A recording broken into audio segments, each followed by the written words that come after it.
नवाज़ news में भली car आया संझा सैयद आया बिशारत सुमरो हलंदासी हेडलाइंस।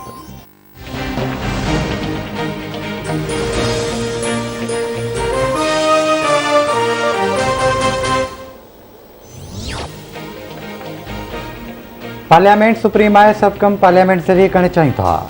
शहबाज शरीफ पार्लियामेंट के बालादस्ती मञण का इनकार कयो। समुंड पार पाकिस्तानियों बाबत नामुनासिब गालियों कयूं वयूं। वज़ीर आज़म समुंड पार पाकिस्तानियों के वोट जो हक़ ॾियण लाइ पुरज़म है। पार्लियामानी मामलन वारे सलाहकार बाबर एवान की प्रेस कॉन्फ्रेंस चयाई हुकूमत जी अपोजिशन से गालियुनि लाइ दरवाज़ा हर वक्त खुलियल आहिनि। मुखालिफ़ धुर सौदेबाज़ी करण छॾे ॾिए ऐं आइन सां न खेॾे।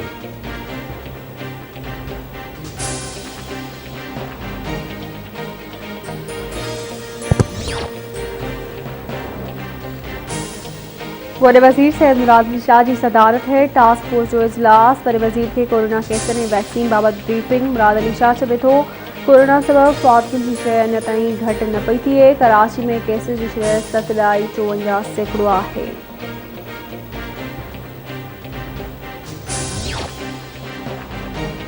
मुल्क में कोरोना वायरस विके वधीक 20 मरीज़ फोत। वबा विके फोतुनि जो अंग 22,231 थी वियो। 24 कलाकनि दौरान 914 नवां केस रिपोर्ट।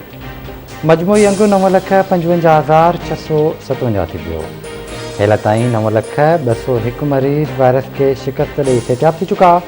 कोरोना वायरस की हकारी शरह 2.5 सैकड़ो रही।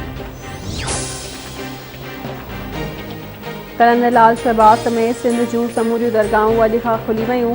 शाह अब्दुल लतीफ़ भिटाई अब्दुल्ला शाह काज़ी ऐं सचल सरमज़ जी दरगाह खोली वई। दरगाहुनि ते SOPs ऐं मास्क लाज़मी करार।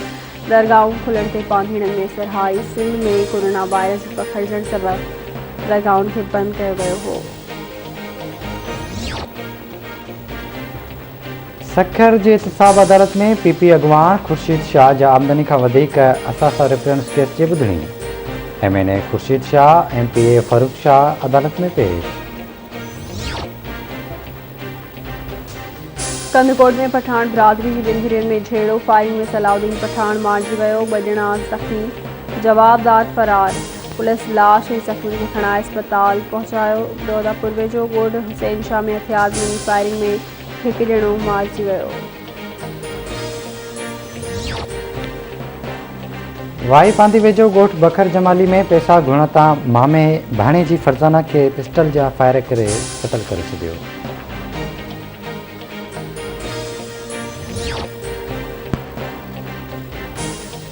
शहदादकोट में गुज़िरगी गुम थियल नीरज फरहान मक्सी जो आमदाणी फाटक वेझो पाणी जी खॾ मां लाश।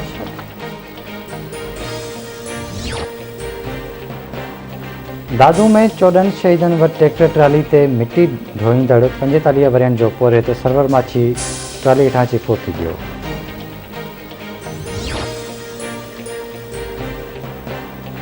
ऐं मुबारकपुर भर पासे वारे इलाइक़नि में ओड़ी ते ज़ाब्तो न आयो। वधीक हिकु ॿारड़ो फौत थियल ॿारनि जो अंग वधी 16 थी वियो। सिहत खाते पारां केर जोगा उपाउ न वरिता विया।